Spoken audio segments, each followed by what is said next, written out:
914-505-7701. Sports with Rich, all bases covered from the Baseball Training Institute studio in the Bronx. Another edition. Welcome, everyone, and thanks for your continued support the past few weeks as we launched our show. And here you go, live in September. And to tell you right now, fans, that this is our last show for the summer, and we will break through the month of August and come back in mid-September, and we'll go live with you, where you'll be able to interact live phone calls and also on the forums, on your social media platforms of Facebook, Instagram, Twitter, whatever social media platform you have. So this will be our last show, at least for the next 5 weeks. Then we go live with you, and we look forward to being back with you. In the meantime, another good 2 hours of sports talk and more here with us in the studio. In a moment, Brandon Colon, my co-host, with his great NFL NBA report as NFL training camps have started. And believe it or not, the NFL season kickoff is just weeks away. I can't believe it, how quick it's come. Big John is in the studio again, in the locker room, and I got a lot to say to John this week. And always reach us on the Sports with Rich All Bases Covered Facebook page. Like the page, and you can keep up to date with us and leave your questions and comments there, as well as get me if you want. I'm at Facebook, Rich Mancuso, Twitter, Ring786, Instagram, Mancuso786. Hell, I'm all over the place. But the Baseball Institute training facility is www.baseballtraininginstitute.com. That's our home, the studio here in the Bronx, where all bases covered, Sports with Rich. Well, more about what we're going to do when we come back from our summer hiatus, and tell you more about that at the end of the show. This is a good one tonight. We'll have Ray Negron in the studio, New York Yankees. He's known Yankee Miracles. He's the original bat boy. We have a long talk with him ahead, and you'll be able to hear that and a lot more. And begin now with baseball. Of course, we're nearing the July 31 trade deadline. And when you see this on tape delay, the deadline will probably be over. In the meantime, this is baseball's favorite time of year, especially with rumors and gossip and who's going there, who's going where, and more so where teams can get prospects to rebuild and teams will get reinforcements to maybe make a major splash in the stretch run as baseball becomes now in the second half. The July 31 non-waiver trade deadline, where it's easier to make a trade than it is after that deadline. So you got to 4 p.m. on Tuesday, July 31st. If not, players have to clear waivers. And you know, over the years, there's been major trades that have taken place after that deadline, including last year. Remember Justin Verlander, Houston Astros? Well, that came after the deadline, and look what happened to the Houston Astros. They got to the World Series, and Justin Verlander, he was a major part of that. So, what's happened so far during the deadline? Forget about the rumors and gossip and who's going. You know, there's one thing about the deadline I don't like, is all the rumors. And fans, I love you. You know that. But if you read my post on social media, I'm always saying, forget about it. Don't hear that. It's all rumor. It's all gossip. Most of the names you hear are not happening. And I got, like in the last few days, I heard about Harper coming to the Yankees because the Yankees are without Aaron Judge for 3 weeks, maybe more. And by the way, it could be more than 3 weeks, which will hurt the Yankees. So they will get another outfield to reinforce. Maybe not a great magnitude of a guy. You know, I'd like to see maybe Curtis Granderson. That would be a perfect fit. Yankee Stadium, Curtis Granderson again. But the rumors and the gossip about the trade deadline, to me, that's exactly what it is. It's a market. It's business, like I said about the All-Star game. Don't listen to a majority of the rumors because that's all it is. And it's a great thing for you fans, though, because it gets you to interact. I'm not faulting that. But don't believe what you hear because somebody hears it from someone else. Now, whether you say it's luck or not, a few years ago, and this was before the trade deadline, I am the one that scooped the world that Yoenis Cespedes was becoming a New York Met twice. I heard from my sources that that's what's going to happen, and as a result, Cespedes became a deadbeat New York Met as he is. All right? But this is the time of year that fans of baseball love. The July 31 non-waiver trade deadline, and already there's been some impact, especially in New York with the Mets. Asdrubal Cabrera goes to the Phillies, and that's going to help the Phillies in their lineup. They lead the National League East, And they could take the National League East and battle it out with the Atlanta Braves, but I do not see the Washington Nationals fading away that quick, even though they're only a 500-ball team right now. Okay? So, Cabrera brings some offense to the Phillies, who have a great pitching staff, a young and good pitching staff. Are the Phillies finished? Probably not. And how about the double-A ball player the Mets got back?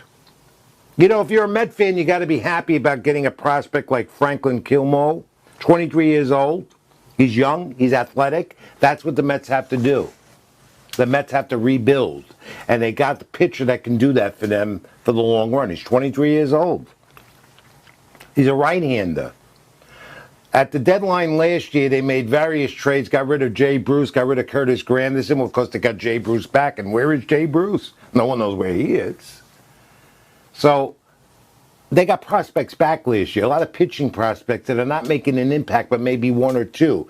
The kid Gerson Batista could be a solid guy out of the pen for that team in the future. He throws hard. He just has to get his command together. That's it. Dylan Betances type at the beginning. That's what he resembles to me.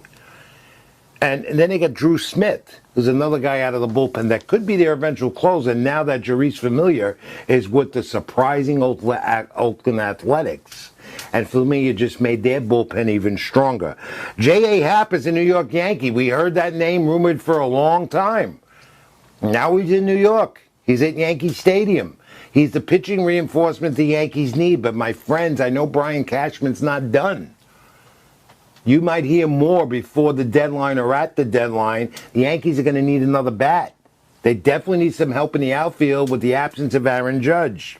Zach Britton. Yankees so far winners before the deadline. They reinforced and made their bullpen even stronger. Zach Britton's got that great sinker. Very good guy to come out of the pen. You know, one thing that's good with the Yankees right now, their strength was always the pen that leads baseball in ERA. But the fact now you got a sinker baller like Zach Britton coming out of their bullpen, he can induce that ground ball out double play. And the Yankees are strong in the bullpen. And their starters may only have to go 5-6 innings. Bullpen takes over, and as long as they're on the money and up to par. Look, that's not to say that the Yankee bullpen is going to falter. It will. Every bullpen does. It's a long season, especially down the stretch. But Brian Cashman right now in the Yankees winners before the trade deadline. Zach Britton in, J.A. Happ is in, and Nathan Eovaldi becomes a Boston Red Sox, the veteran comeback player of the year in the American League. 2 Tommy John surgeries. This guy's pitching like he's never pitched before in his life. Eovaldi gives you 7 good, strong innings, and the Red Sox got the pitcher they need to keep their lead in the American League East. As for the Yankees and the Red Sox going down to the wire for the division, well, it's starting to get a little... Red Sox are starting to take control. But the trade deadline does change complexions of teams, meaning that anything can happen down the stretch run with teams that are in contention and pick up 1 or 2 pitchers or 1 or 2 guys in the lineup that can make a difference. And we'll see that as we continue the second half and down the stretch of this baseball season 2018. So the deadline, I'm not even going to go into names and rumors. You probably know more about it than me because you're monitoring the internet 24/7 as a baseball fan with your team to see who's going where, and this guy's coming here, and Harper's not going to become a New York Yankee. I know that. I know that for sure. All right? Who the Yankees will get to reinforce in the lineup with the absence of Judge is just going to be a rental temporary player. And, of course, the Dodgers made that big splash earlier, getting Manny Machado, as we talked about last week. So a lot coming up with the deadline in baseball and the stretch run. Take a look at the power rankings right now. I like Boston as number 1. Then I give the Astros the second nod, the Yankees third, and fourth, the Oakland A's. They are making a run. They are nearing in on the division, believe it or not. They are the surprise team in baseball, and they're not far from a wild card spot. 2 games out with the Seattle Mariners battling them there. And the Oakland A's they are a surprising team. I'm talking to some baseball executives and some scouts at the ballpark the last few days, and they say they are surprised at what the Oakland A's have pulled off. And they're going to keep this going, and they could be one of those postseason teams playing for the whole thing in October. We'll see. So, power rankings, Boston, Astros, Yankees, A's, and maybe you could throw in the Phillies after that, because the Phillies are becoming another surprising team and another example of how becoming more young and athletic will give you a winning baseball team. That's what the Mets have to do. They've begun that process, and they'll probably be making some more moves to get rid of veterans and walk-off contracts before the deadline. Okay? Your thoughts about this, always on the social platforms, and I'm going to read some of your questions, give you some of the answers in a little while on the program. All right, from baseball we go. And by the way, that Aaron Judge injury, that wasn't a purposeful pitch. So forget about that. I've heard that. I don't want to hear that. It happens. And Judge is a big guy. He's going to get hit. They pitch him inside. That's what happens. Aaron Judge holds no animosity about that. I talked to him about it. A lot of us did. Aaron Judge will be back. Will he still have an impact with this team? We'll have to see how that right wrist heals in the next 3 weeks. But it could be more than 3 weeks for Aaron Judge out of the lineup. And Gary Sanchez, who's had a disappointing season, he's on a DL until the end of August at least. That's a big part of the Yankee lineup that hasn't produced. It's showing. The Yankees are not hitting those magnificent home runs like they did in the first half. Towards the end of the first half, it slowed down, and it continues to slow down here at the beginning of the second half of the season. All right, let's move on, and let's look at a sport again that I love so much, and I've become so fond of soccer. MLS, NYCFC.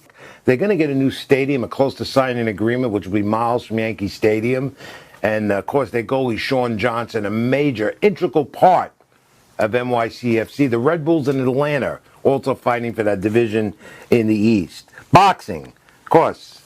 I got to talk boxing, right? How about Shawn Porter and Danny Garcia for the welterweight title? September 8th, Showtime, Barclays Center, Brooklyn. This is a good fight. This is a fight boxing fans want to see. And it's on the boxing calendar season, September 8th. Now you look at Danny Garcia, who's been a champion. You look at Shawn Porter, who's been a champion. Styles make fights. These two will have a fight September 8th for the welterweight title, Barclays Center, as the boxing season resumes in September. We do have some fights over the summer, as you see, not of a magnitude of like this one of Garcia and Porter. And the winner of that fight maybe gets Errol Spence, who might be the top fighter in the world, especially out of that division at 147. Then you got Terrence Crawford waiting. Who does he get next? As I told you last week, Terrence Crawford probably will not fight Manny Pacquiao because of the same promoters, Top Rank. But when you look at a fight of Porter and Danny Garcia in September 8th, Brooklyn, New York, Barclays Center, my friends, if you're a boxing fan, you're going to want to see that fight. You will enjoy it. That's a major fight coming up in September. And then a week later, you have the rematch, of course, Canelo Alvarez, Gennady Golovkin, Triple G, for the middleweight championship. I'm hearing that Canelo's in great shape. I'm also hearing that Triple G is in just as good a shape. And that could be for the rematch for the middleweight title. That could be another great fight early in the boxing season, as I say, in September. All right, let's move on and let's talk about the Hall of Fame. We'll go back to baseball real quick. And congratulations, Vladimir Guerrero, Trevor Hoffman, Chipper Jones, Jack Morris, Jim Thome, and Alan Trammell, the newest inductees into baseball's Hall of Fame up in Cooperstown, New York, just a couple of days ago. 323 elected members to the Hall of Fame. I love that group that was elected this year, including Vladimir Guerrero, the former Montreal Expo. And Guerrero's a guy that I remember, he's a tough out all the time. Trevor Hoffman was a guy that you couldn't get a hit off him. A saves leader with the San Diego Padres. Jack Norris, a great starting pitcher. Chipper Jones, oh my, what he used to do to the Mets at Shea Stadium. Jim Thome, the former Cleveland Indian, home run hitter, great defensive player. Alan Trammell, just as well with the Cleveland Indians. You know, the Hall of Fame this year had an elite group going in, including Guerrero, who has a son in the Toronto Blue Jays organization, is just as good as his dad. Look out for him next year. You might even see him in September. Brandon's coming up in a moment with the NFL and the NBA report. And in the locker room, once again, Big John. Hey, John. Hi, Rich. You had a good week? Yeah. All right, I'll tell you the week he had. He's stuck on a roulette wheel at the Empire Casino up in Yonkers, New York. Right, John? Tell the world. Yeah, you know, a little bit. A little fun and leisure. But Yeah, and the joke is driving you crazy. You waiting for Batman? I don't know. I mean, they may have to call Commissioner Gordon, and I still don't think Batman would come to get the job. But you're stuck on that roulette wheel, aren't you? A little bit, yeah. Yeah. Mm-hmm. But I wanted to touch base on Okay. the Yankee situation. Sure. How do you feel about J. Happ being possibly the number 2 starter or number 3 behind Tanaka? Obviously, Severino's 1. I think it really helps. Well, Yankees reinforced themselves in the rotation. And what I failed to mention moments ago, the addition of Happ does help, especially facing the Red Sox, because he beats the Red Sox. So Brian Cashman and the Yankees did the right thing. They got the pitcher they needed to overtake the Red Sox. But the Yankees are moving further away from the Red Sox in the division. J. Happ or wherever you got, right now the Red Sox are unbeatable. Unfortunately, Yankees, you know, they have to try to keep winning. It's been a little tough. Is that the guy you wanted as a Yankee fan, J. Happ? I did, because I... J.A. Happ? No, it's J.A. Happ. J.A. Happ, I'm sorry. I knew he would not, Cole Hamels would not come to the Yankees. He really didn't want to. And then obviously he ended up in Chicago, and now they have a great staff, and they'll make a run for division or wild card. We'll see. All right, John, question. We're talking about the Hall of Fame real quick, and I'll throw this to Brandon later as well. And you out there are welcome to comment. Don't forget, go on the Facebook page, go on the Sports with Rich, all bases covered, or get me at Instagram, Facebook, Twitter, whatever.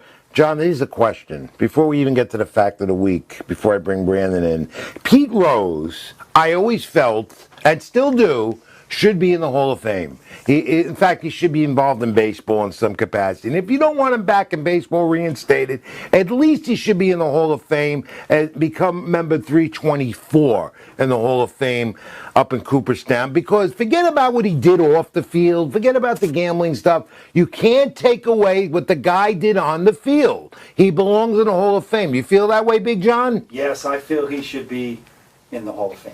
He deserves... You know what? It's like a jail sentence, 20, 30 years. I was on a TV show on ESPN, and I was in the audience about 8, 9 years ago. And it was very controversial, and he got up and he said, "Fans, I think I deserve. What do you think? I think I deserve to be in the Hall of Fame. Look what I did. I was Pete Rose. I was Charlie Hustle. I did it. I think I served my 30-year sentence." Oh, he should be in the Hall of Fame. Unfortunately, I don't think it's ever going to happen. Veterans Committee status is out for him, and I just don't think they're holding this grudge against a man that's the all-time hits leader in baseball. It was Charlie Hustle. Pete Rose should be in the Hall of Fame. I've written about it. I've said it. I've been vocal about it. But, you know, doesn't matter what I say, does it? You know? Yeah. Yeah, all right, John. John, any planet hunting lately in the sky? No, maybe a little like thunderstorm hunting, you know, lightning and thunder. But you're stuck at the roulette wheel, that's why. Oh, I want to get away from it. Yeah, and all right, and in a little while, this week, you're going to be putting those cleats on, and you're going out to the cages today, and you're going to do the art of bunting that we were going to do last week, but you're going to do it this week, right? Wow, I hope I do good. Yeah, but there's one thing you must do for me, John. Yes. The Yankee hat must come off. I'll take it off now, but I'll put it back on. Oh, yeah, okay, I'm sure you will. All right, Big John, in a little while, back with us. And now I'm bringing in, before I give you the fact of the week and we throw it to our first break, here's Brandon Colon, my buddy. Brandon, welcome back. Rich, how's it going? It's always great to be here with you. It's always great to see you, but you know what, Brandon? Again, Was The Yankee hat. Now you got a different one on now. exactly. So it's not again. It's new because it's a whole completely different one. And then I don't. How see many Yankee hats you have in your collection? About well, so you got to get rid of a few when they get all dirty and everything. So I say right now about 5 in the rotation. Oh, so you upgrade. Yeah, you have to. You upgrade. Why do you Just have as the to? Yankees upgrade. I don't upgrade my Met cap, so I got the Well, I mean, rally you cap kinda again. need to. I mean, See? just Yeah, my like rally the Mets cap. need to upgrade. You need to upgrade on. I don't. I can say that, I'm not sorry, you. I keep forgetting. You All can say right. these things. I You don't say that. All right. By the way, the Undertaker is. I don't know. We've lost him. Oh boy. Yeah. So you're He'll be here safe. for SummerSlam. You're safe. But a Yangier behind the camera is gonna. If we don't have him now, we'll have him when we come back in September. Oh, of All right. course. He's always- Speaking of September, Brandon, NFL training camps are underway. It's right. hard to believe. How many days to kick off? So when they see this, maybe is it right now? As of right now today? Well- 40 days. But when they see this, under 40 days. So Yeah. we're almost there. And And not tra- only that, Yeah. the first preseason game, August 2nd. So Thursday. This Thursday coming up. That's the NFL Hall of Fame Hall game. of Fame game. Yes. And again, I don't agree with 4 preseason games. Me and Guys you, get hurt. Yes. Changes the complexion of a team, just like in baseball when they add a player. Yep. But the NFL season is, and you fantasy experts, you heard Scott Engel a few weeks ago, Very rotoexperts.com, helpful. and getting your Big John, you joined that, didn't you? Huh? Yes, I did. Yeah, I know you So did. I'm excited. I'm going to use all my. Mr. Fantasy over there. All right, Brandon, it's all yours. You're going to give us a brief NFL update with training camps here. And I know the NBA slowed down a bit, but before you know, we get into fall sports and it's NBA time. Almost So, there. yeah, big guy, it's all yours. Call him big guy. Look at me compared to him. Yeah, Brandon. So your NFL report brought to you by